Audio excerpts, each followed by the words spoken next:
And for me, I actually did not start this until a little bit later on. So not in my first year, but I started this a little bit into my second year. But I do wish that I started it in my first year because it is incredibly, incredibly helpful. And it is probably something that you will do year in, year out in your first year, your second year, your third year.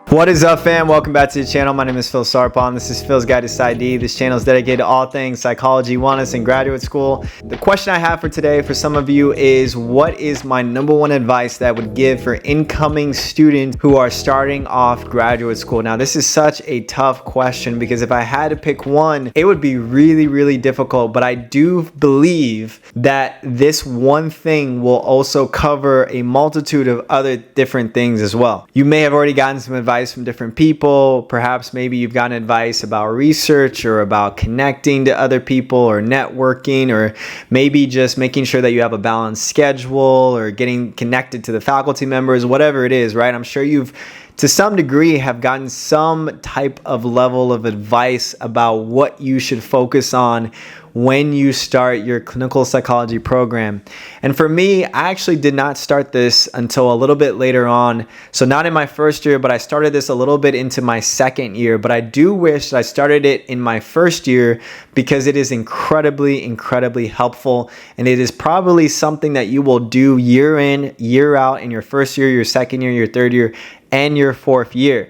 And so what I would recommend, and this is just my personal thoughts, my personal opinion, but what I would recommend as an incoming student as you are starting out your clinical psychology program is to get a mentor.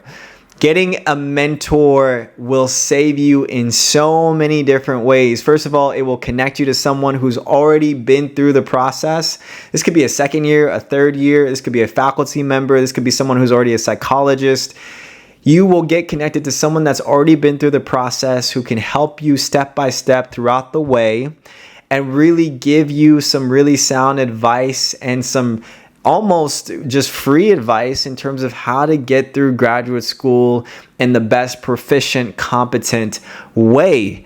And the thing that I love about getting a mentor is that it is so fulfilling. It instills a lot of hope in you. There are a lot of times in graduate school where you just don't know where to go, what questions you should go to, what questions you should be asking, where you should go to find the answers. There's a lot of different things that might happen in graduate school. And so it's really important to get a mentor to help sound off some of the things that might be going on in your mind and going on in your life.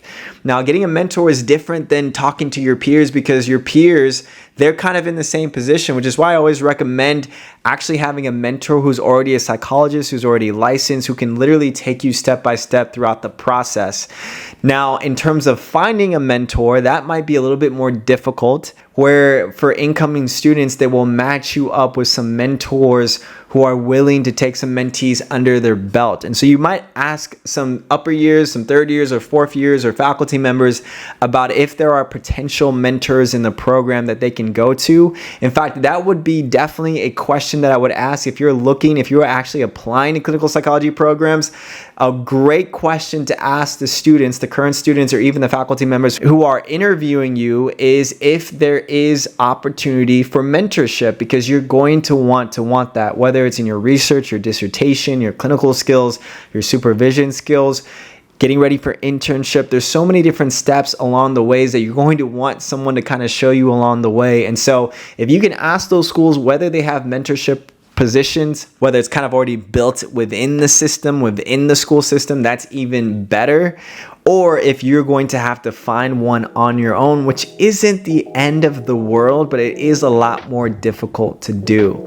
So if that's one thing that I would tell myself starting out first year as a PsyD student, find a mentor, find someone to kind of take you along the ropes and really help you to kind of really expand as a future clinician, as a future psychologist, and someone who, when you are going through some tough times, you will definitely go to that person and they will help you in so many different different ways to unravel that, to unpack that, and to kind of sift through all the difficult things that might happen to you in graduate school.